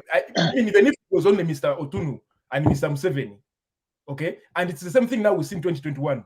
If probably, why would we see, for example, Norbert Mao standing against Mr. Museveni, because he knew, even himself knew that even though we leave Mr. Museveni and Norbert Mao in the race too only, he would still be beaten. Not because Mr. Museveni would have cheated, and that one I would say, not because he would have cheated, that's the truth, not because he would have cheated. So why would we see? So who benefits from these people, from the disintegration of these people? And why is their relationship so rocky? You'd actually be surprised that some oppositional forces of change have a better relationship with the government than within themselves. Right. They have a better relationship with the person who think they need to get out of power than themselves who think they together need to get him out of power. So that is very, very, very, very serious, and that's one of the reasons why we need to worry so much about where, if Museveni moved out of power today, where the Uganda is going, whether it is someone from NRM, whether it's someone from his family, whether it's someone from opposition. Right. All right, guys. For me, as my last word, and to answer your question, Henry, as why people find it difficult to talk about these sorts of things. Number one, I think it could be due down to apathy. People are captured in this apathy. Or if not so, it could be due to the uncertainty that prevails around the whole situation, because we have kind of backslid back into these undemocratic practices in some kind of half sleep kind of pattern, where people think that if they don't talk about these situations, maybe the situations will go away. So we could be experiencing the same kind of problem again, and people think that people fear that maybe by talking about it, by vocalizing it, maybe they are giving it momentum, and therefore by not preferring to just ignore the problem will just disappear away. It will disintegrate and it will disappear. I should just warn that that's really hoodwinking ourselves. We were told, in some respects, we have been taught that this project was a 50-year project. We have done 35 of those. So it's not really unconceivable to imagine that in the next 25 years will be the completion of those 50 years project. It's not really unconceivable. But I think what people need to remember, that these things, they do affect you at an individual level. You might look away, as Dr. Besigye has called us, that those of us who wear ties and speak fine English, that we are stupid because we don't really want to engage in these conversations. And he could be right, because obviously these things, they do affect you at a very personal level. You might see somebody might say, "Oh, how does it concern me? If so and so is a president, how does it concern me? As long as I have my job, I have my car, I can do ABCD, I've got an ATM card, I can go to the bank and withdraw some money. So that's all fine. But there is a price to pay. At the end of the day, there is a price to pay. And I think when we have a very kind of ugly democracy, nobody will survive in that kind of situation. So apathy is what I would put it down to, and I hope that we can come out of that. So these fronts are welcome, because then they awaken people out of that apathy. People then begin to think about. You might say something here that somebody will take back home and think about it critically and say, I didn't realize that this is what was actually happening, but I think it is happening. And I think that's why the establishment finds it very difficult to allow space for these kind of conversations to take place, because they know that by allowing space for this conversation to take place, they are risking that the project might be dismantled before it has started to germinate. So I think for me, that would be my analysis on that one. Thank you so much, Mr. Mitala. Thank you so much, Mr. Katuramu. This is a very interesting conversation. We did not complete Mr. Besigye's content. Of course, there's a lot that he talked about, but time is not enough to interrogate everything. Of course, man is a political animal, and this might be affecting you at an individual level. You may think that it doesn't really affect you, but you have to think about your family and your future generations. I think you owe your future generations time to engage and take responsibility in interrogating some of these issues. especially when we hear that there is a German who has picked off an entire village in Mubende, picked off their land to grow coffee, which was initially grown by the people of that place subsistently. You may think that the politics of Uganda does not concern you as an individual, but your children, your grandchildren, your future generations will not exonerate you from not having said anything on their behalf. You owe them that. So I hope you have the courage to engage in these conversations. I want to thank once again my colleagues, Mr. Mitala Muzukuru wa Mswangali for joining us today. Thank you so much. And Mr. Charles Katuramu from the University of Michigan for joining us today. Thank you so much and have a great Sunday evening. We shall definitely come back to engage more in some of these conversations. Never ends. Have a great day. This is the state of the nation. Rifa Mugwanga. We are deliberate, we are reasonable, we are uncensored. The state of the nation.